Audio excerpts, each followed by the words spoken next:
Hello and welcome to Enchantment of Eternity's review for Loki Season 2. In this video I will review Season 2 of Loki as a whole. I'll have to start with a spoiler warning for Season 2 of Loki. If you have not seen the entirety of Season 2 of Loki, please do not watch this video because it will contain heavy spoilers for all of Loki up until the very end of the season. So, spoiler warning. And this is something you do not want to spoil for yourself. So if you haven't seen Loki Season 2, please go watch it first before you watch this video. So,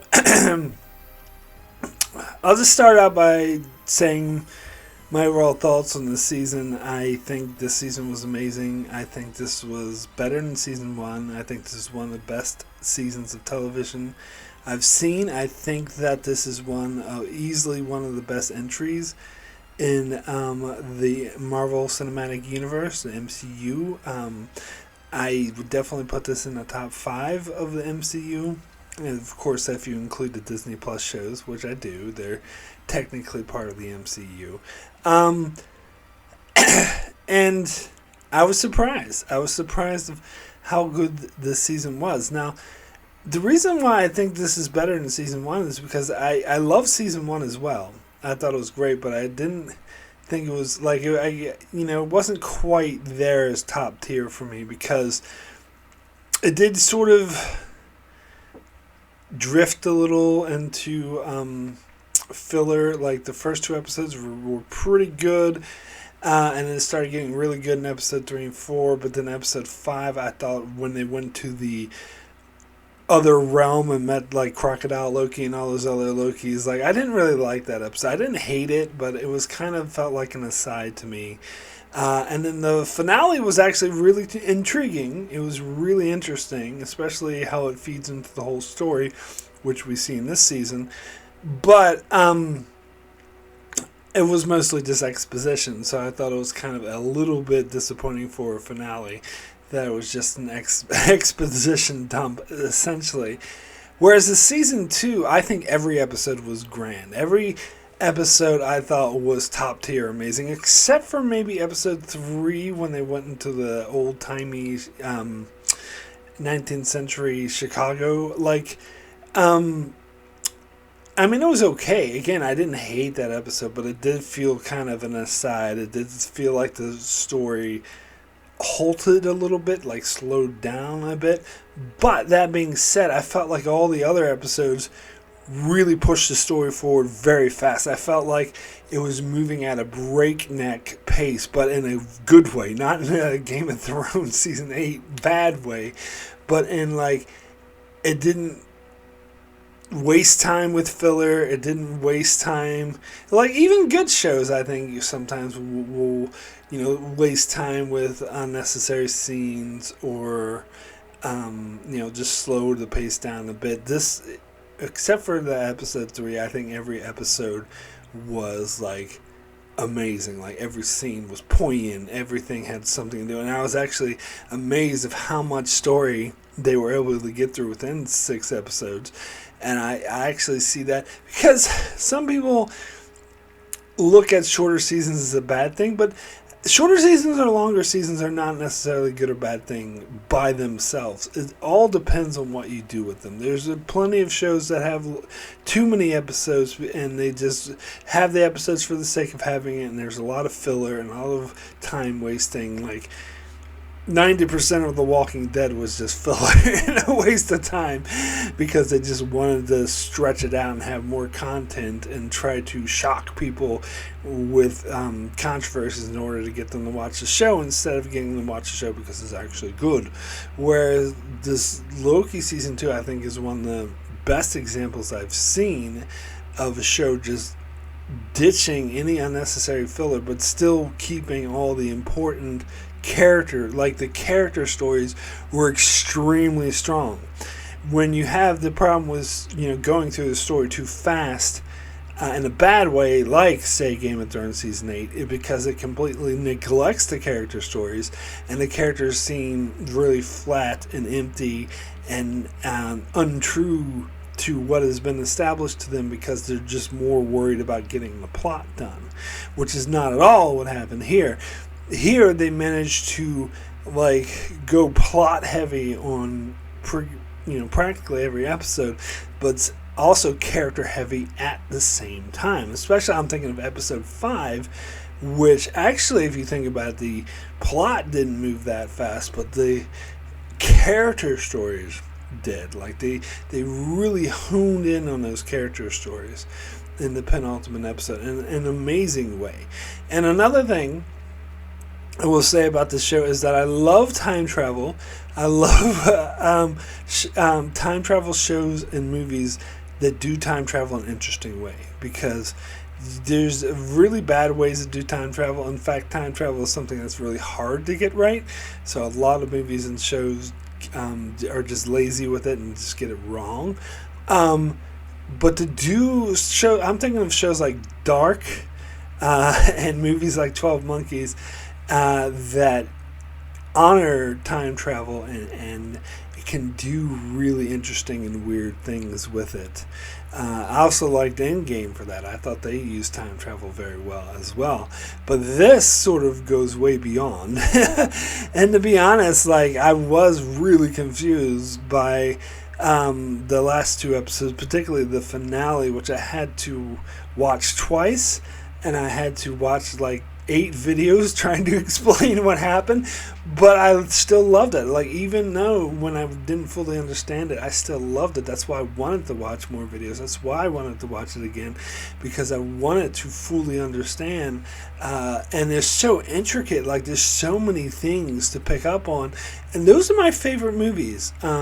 If I did a list on my channel about my favorite movies of all time, it's always movies that you can watch more than once and pick up more things, because they're so intricate, so intertwined, and so many little details and everything. And that's what Loki Season 2 is. In fact, I plan on watching this season several more times, maybe not right away. Maybe I'll give it a few months or a year, but this is the rewatchability on this show overall. It's just amazing. I do think, as much as I do like season 1, I still do like season 1. I put it in my top 5 of favorite shows of the year it came out. But I think season 2, as I said, pushes this even further. It doesn't have as much filler.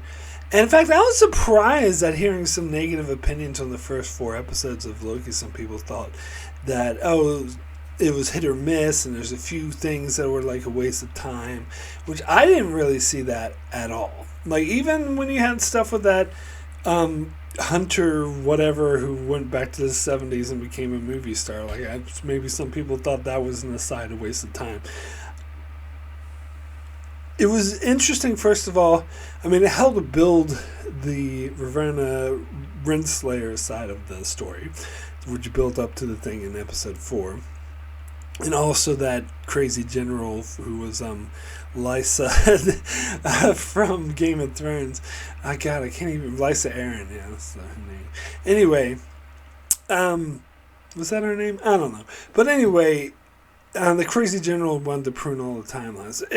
But that made sense to me. That was stuff you needed to touch on. And plus, the interactions, it helped the character interactions between Loki and Mobius. During the scenes when they went back to London and showed Loki using his magic to trap him and stuff like that. And so I ultimately would not say it's a bad thing. And I didn't hate the stuff in 19th century Chicago, to be clear. I just thought it dragged a bit longer than the rest of the season, but it was still good. It was still intense, seeing this different variant of He Who Remains and the race between Mobius and Loki and Renslayer and Miss Minutes to try to get him. And goddamn, how evil is Miss Minutes in this season? They really took that and they just ranked it up to 100. She was portrayed as a little creepy at the end of season 1, but man, did they freaking turn her into a full-on psychopath stuff of nightmares in this season, and I'm here for it. Um, the one thing I will say is, and this is just my opinion, I could be totally wrong, but this is the impression I get from watching season finale of season 1 and then season 2 premiere. And I also heard somewhere that the creative team was different in season 2 than season 1. I don't know if that's true or how different it was, but that would lend credence to what I'm about to say. And that is, I feel like they changed direction on what they were going in season 2. I feel like the original intent of that ending in season 1 was different, because and maybe this is just my interpretation, maybe I'm wrong. As I said, I could definitely be wrong, but when I first saw the finale of season 1, I felt like that was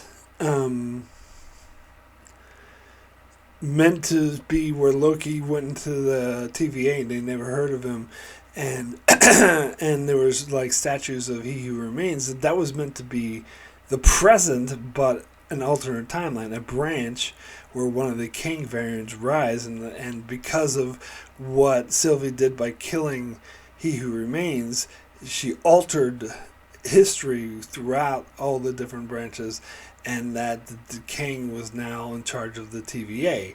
And so that this was meant to be the original TVA that he came from, but in the present.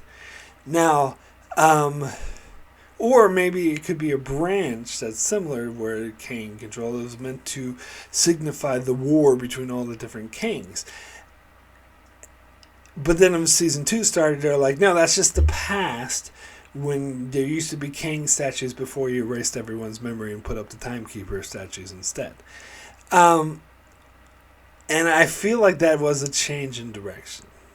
And I could totally be wrong, and I'm sure a lot of people would disagree with me.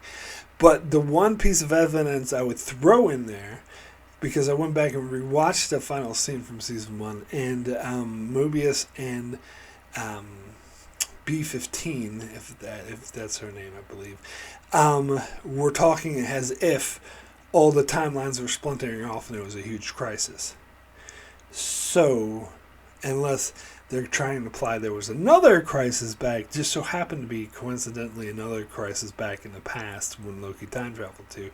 But to me, it seemed to indicate it was that same crisis, that they're in the present. The crisis of that they already showed, parts of the TVA. They already showed Mobius and B15 reacting to all the, branches, breaking off and forming. But I'm ultimately okay with that, even though I do believe they did change directions.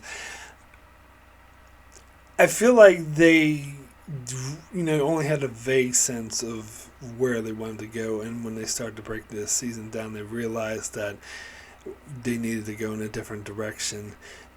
And so, even though I think it doesn't quite fit, I still am willing to forgive it, and I still love it, because what they did do with this new direction they went into was amazing. Of course, they introduced the concept of the time slipping, which played a major factor in the ending, and then we got the introduction of a new character, Ouroboros, who was absolutely amazing. It was just, I always loved the TVA for being really obtuse and having, this bureaucracy with all these like cliches of 70s and 60s bureaucracies, and just how silly it is. And the Ouroboros, I thought, was a really amazing introduction to that and just the different humor involving him.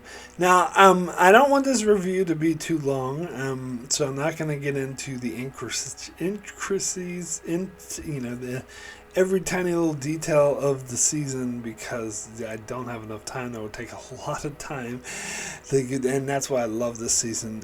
All the different tiny little details they have with the introduction, the meeting between Ouroboros and Victor Timely, and Victor Timely himself, and what it means. And there's a few things I'm still uncertain about.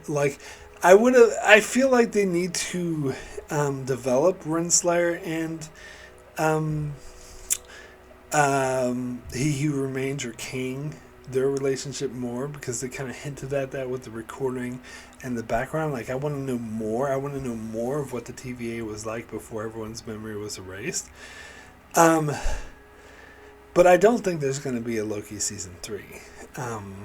Maybe the TVA will be explored and pop up more in other shows or movies in the MCU. We'll see. But Loki's story seemed to have a very definitive ending here, and I almost feel like there shouldn't be a Loki season 3. That's not to say they can't continue the storyline of characters like Renslayer and Mobius and other stuff. I think they absolutely can, and the TVA in general. But maybe just not in a show that's completely focused on the TVA the way Loki is.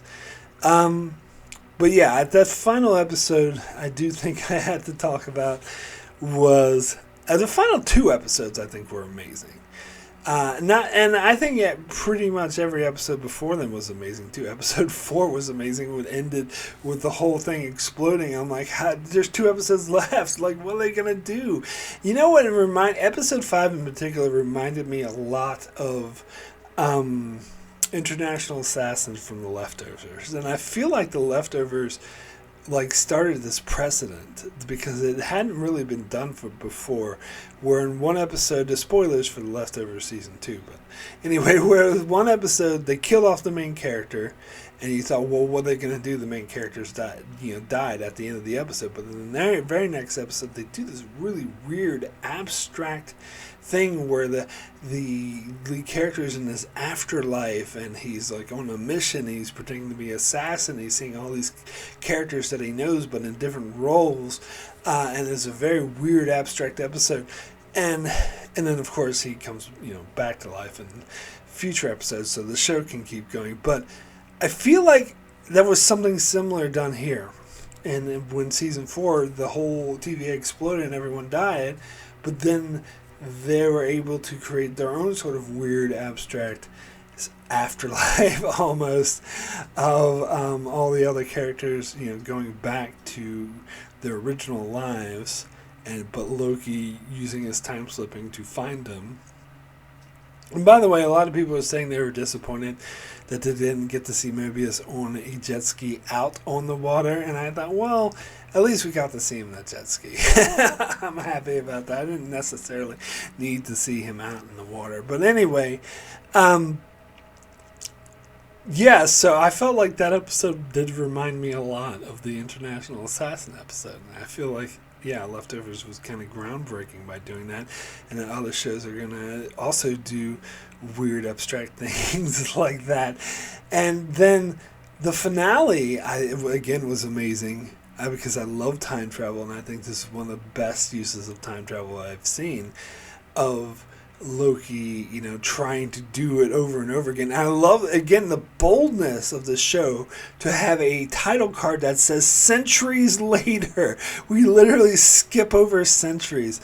And we skip to Loki doing almost like a Groundhog Day type thing. And I love how they skip over him all the test tries. I think that was a good narrative device because we saw test tries at the start of the episode, and we did need to get that established.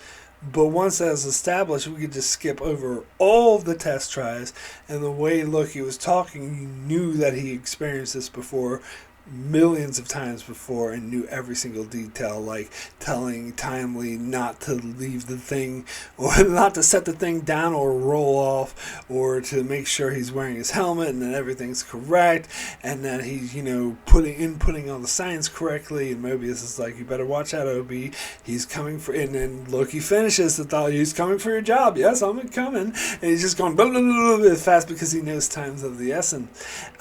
I think that was brilliant. That was a brilliant sense of screenwriting, because you don't need to actually show all those times.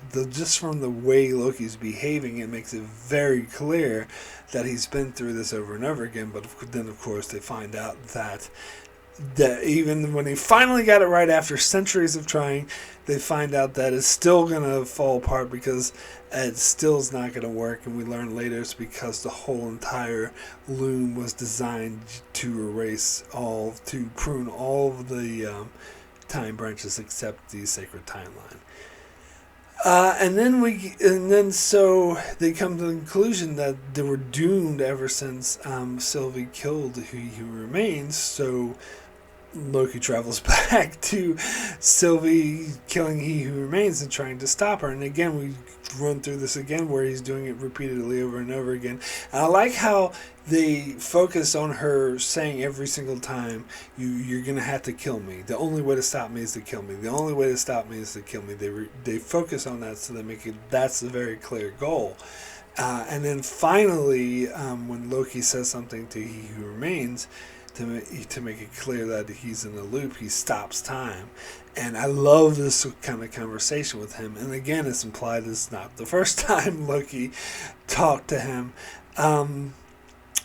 But I think now, this is where I get a little bit confused over the motivations of He Who Remains. And even after all the videos I watched, and I'm still a tad bit confused. But from what I get, and again, I think this is slightly different than what they were going for in the finale. Because in the finale, I think they seem to imply that, if you kill him, then a whole bunch of variants will take over and they'll have a war on the timeline. Where here, it seems like he's saying that he knows that Loki's going to keep coming back in time and stopping to kill him. So what he wants is for Loki to kill Sylvie, so that the two of them can roll over the timeline, or that Loki can take over and he can go off and live his life, or whatever, something along those lines. Which I do think is a tinge of a retcon, because I feel like they were implying a multiverse war. But I don't know. I'm still very unclear on the details, because he says that his variants are still going to be out there. But then, of course, Loki comes up with another idea. And again, this idea that he comes up with is basically sacrifice himself. It works because of all the character building they've been doing the previous episodes, because it builds off of, and it's really, again, brilliant and intricate, because it builds off of his desire for a throne, which is all he wanted before when he was like evil Loki, but now he doesn't. That's the last thing he wants, but he's forced to get one in order to save the people he cares about. And that's why episode 5 was so great, because it got Loki to admit what he really cared about. He cared about not being alone. He cared about being with everyone. And the great irony is that he has to be alone for all eternity in order to make everyone's lives better. And he turns all the timelines, instead of having, the one sacred timeline, he is able to keep them all by turning them into this tree of timelines. And again, I'm very fuzzy on the specifics, so if you're looking for explanation, I'm not the right guy to go to. I'm still waiting for someone to really explain this to me themselves, but I just get a general idea of that he saved the timelines by intertwining them and being the one who looks after them and nourishes them. And then we see the after with the TVA, where the TVA's job has changed from pruning timelines to maintaining them and making sure that they don't collide. And I think they're saying this, implying that this is like all the multiverse stuff that we got in the MCU before this show, or in between it, like, What If, Doctor Strange, and the Multiverse of Madness, and Spider-Man, and all that stuff, that it all takes place after this. That this is because it wouldn't make sense to take place during what the TVA was before, because the TVA was pruning all these timelines and there was only one. And we've seen in those through those other things, especially What If, that there are plenty of them. But then again, they may differentiate between timelines and parallel universes, and I don't even want to go there. But anyway, Yeah, my head is gonna explode. But anyway, but so I think it makes sense that this is all those things like What If and Doctor Strange were supposed to be taking place while this tree was established, so that these timelines can coexist, because Loki has become the god of storytelling. Is what apparently that's based on a comic. I've heard other videos pointing out that he's no longer the god of lies or the god of mischief, but the god of stories. And I think that was a brilliant character journey. That was a brilliant character conclusion for this character throughout the entire show. I think it really paid it off, even if it wasn't their original intention. I think this is absolutely amazing. Like, this is something I want to watch like multiple times, not just a finale, but like the whole season. But especially those last two episodes, like, bring me to tears. Like, they have such powerful moments. Like the moment where Sylvie is listening to the Velvet Underground song and everyone starts dying around her. Like, that was such an amazing moment. And the moment where Loki was at the bar with Sylvie and Sylvie makes Loki realize that he wants his friends. And then in the finale, we got the great scene with like Mobius and Loki, where Loki went back to Mobius and Mobius told the story about, you know, him and Renslayer here, and how they really, that it's not about comfort, that it's more about sacrifice, and how that gave Loki the strength to do what he needed to do, but also talking to Sylvie again. And, he was pretty much asking for her permission to kill her. And she's like, no, I'm not going to give you permission. Sometimes, you need to destroy things. And then Loki, adds to that and says, sometimes you need to destroy things in order to replace it with something better, which is what he does. And again, and then seeing Loki go out in his amazing, Loki costume and be a god, which is true to his character. It's something I forget about in some specific episodes, who exactly Loki is, because to be fair, sometimes he's lost in the mix. Sometimes the episodes focus more on the TVA and all the weird time travel nonsense going around, but Loki's always there, and the show's called Loki, and he's the heart of it, and sometimes you forget who he actually is, that he is a Norse god. But the character change that he had, I think, absolutely brilliant, and it's really, really what makes this show so great.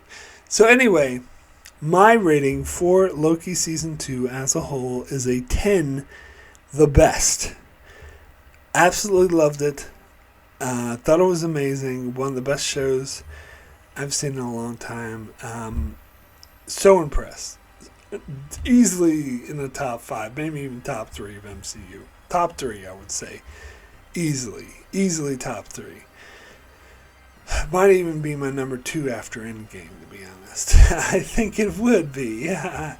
Anyway, that is it for my review of Loki Season 2. I shall be back to cover Loki Season 2 again in a live discussion video I'll be doing with my sister Alyssa and Darren from D's Reviews.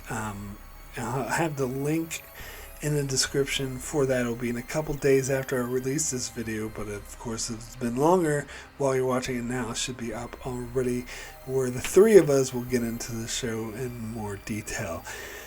And of course you can check out my channel as I cover Star Trek and many other shows, covering Star Trek Next Generation every episode at a time, going through Season 2 at the moment, and do many more videos and many other things as well, so be sure to subscribe so you can keep up with all of that, and thanks a lot for watching.